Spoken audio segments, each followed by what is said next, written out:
Hello friends, आज हम पढ़ने जा रहे हैं Coriolis acceleration of a particle on earth during horizontal motion. पृथ्वी पर क्षैतिज दिशा में गतिमान कण पर कोरियोलिस त्वरण। इसके लिए हम अर्थ कंसीडर करते हैं जो कि ओमेगा एंगुलर वेलोसिटी कोणीय वेग ओमेगा से रोटेट हो रही है। इस अर्थ की सरफेस पर हमने एक पॉइंट पी कंसीडर किया है। इसके लिए मैं एक एग्जांपल ले सकती हूँ। ये देखिए आप, ये मैंने एक बॉल ली है जो कि अर्थ का काम कर रही है। यहाँ पर जो ये पार्ट मैंने बनाया है, पूरा अर्थ की जो रेडियस है बीच में सेंटर में, वो ये वाला पार्ट है। पूरा रोटेशन कंप्लीट, एक रोटेशन हो रहा है इस तरह से। ये रिंग कहलाती है, सेंटर से पास होती हुई। और दूसरा जो पॉइंट पी है, ये हमने सपोज अर्थ की सरफेस पर कहीं भी, आप पूरी सरफेस पर कहीं भी पी पॉइंट कंसीडर कर सकते हो। तो मैंने यहाँ पर एक पॉइंट पी लिया, जैसा कि यहाँ पर डायग्राम में ले रखा है। इस तरह से एक पी लिया है, जिससे ये इस तरह का पोर्शन, एक रिंग और बन रही है। सपोज इसकी रेडियस जो है रिंग की वो आर है। लेटीट्यूड लिया है हमने लैम्डा, तो ये क्योंकि ये भी रेडियस है, ये भी रेडियस है, ये इस रिंग की रेडियस है और ये सेंटर जो है अर्थ का वहाँ से रेडियस है, तो ये दोनों ऑल्टरनेट एंगल होंगे और ये लेटीट्यूड एंगल भी लैम्डा होगा।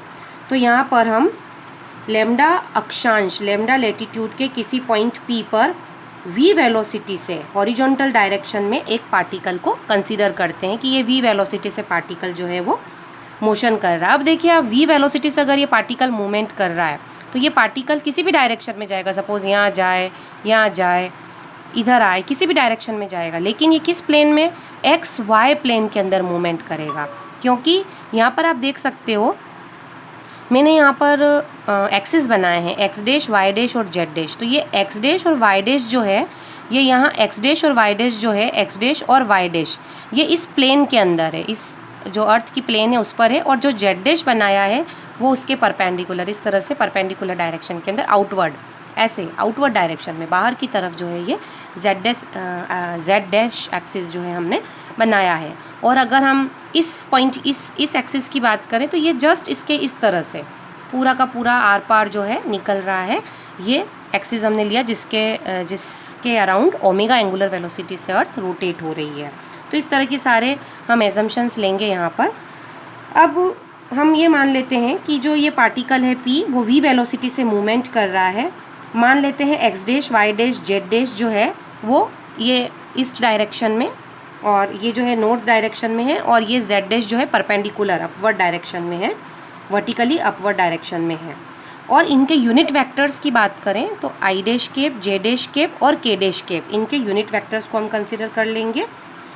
क्योंकि पार्टिकल जो है वो हॉरिजॉन्टल डायरेक्शन में मूवमेंट कर रहा है, इसलिए इसके एक्स डैश और वाई डैश कंपोनेंट होंगे। मैंने अभी भी आपको बताया कि ये पार्टिकल जो है ये हॉरिजॉन्टल डायरेक्शन में जा रहा है। अब देखिए, सपोज ये हॉरिजॉन्टल डायरेक्शन में पार्टिकल है, वो ऐसे जा रहा है, तो इसके दो कंपोनेंट होंगे इस प्लेन के अंदर, एक्स डैश और वाई डैश। जेड डैश ऊपर की तरफ कोई भी कंपोनेंट इसका नहीं होगा।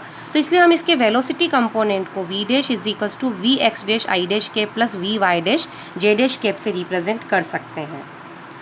अब यहाँ पर जो हमारी रोटेटिंग फ्रेम है वो अर्थ है, क्योंकि अर्थ रोटेट हो रही है इसलिए रोटेटिंग फ्रेम अर्थ होगी।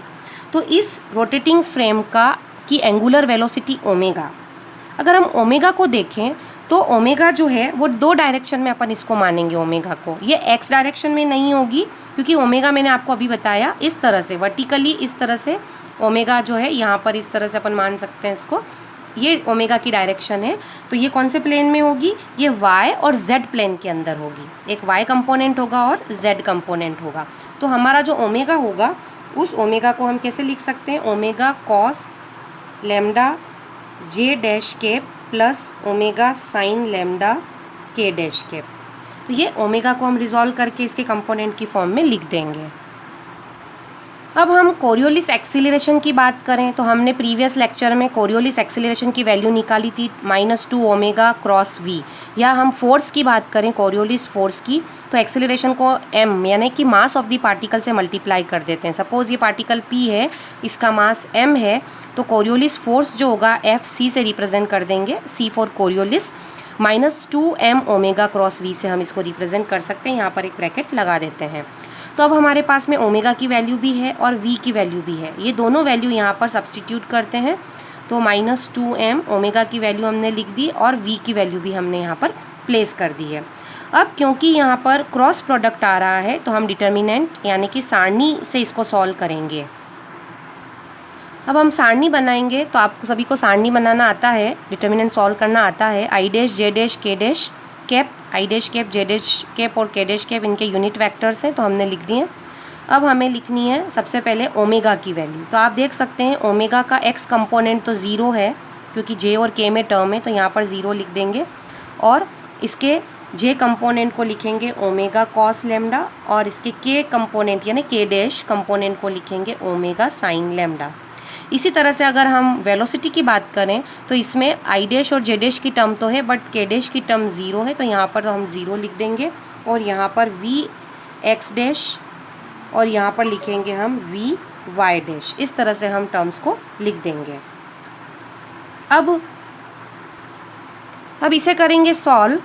तो आप सभी को इसको सॉल्व करना भी आता है। अगर हम इसको आई डैश कैप के लिए सॉल्व करते हैं तो ये वाला पार्ट और ये वाला पार्ट ये दोनों हम छिपा देते हैं और इसको इससे मल्टीप्लाई करेंगे तो that will be zero, minus इसको इससे मल्टीप्लाई करेंगे तो हमारे पास में टर्म आ जाएगी omega V Y dash sine lambda वाली। इसी तरह से हम जे डैश कैप के लिए इसको सॉल्व करेंगे तो ये वाली जो पार्ट है और ये वाला पार्ट है इस दोनों को छिपा देंगे तो हम omega sine lambda V X dash ये इससे मल्टीप्लाई हो जाएगा और जीरो जीरो मल्टीप्लाई होके ज़ीरो दे देगा। इसी तरह से हम के डैश कैप के लिए जब इसको सॉल्व करेंगे तो जीरो वी वाई डैश तो zero into V Y dash तो जीरो हो जाएगा और omega cos lambda into V X dash multiply हो जाएगा। तो ये टर्म हम लिख देते हैं।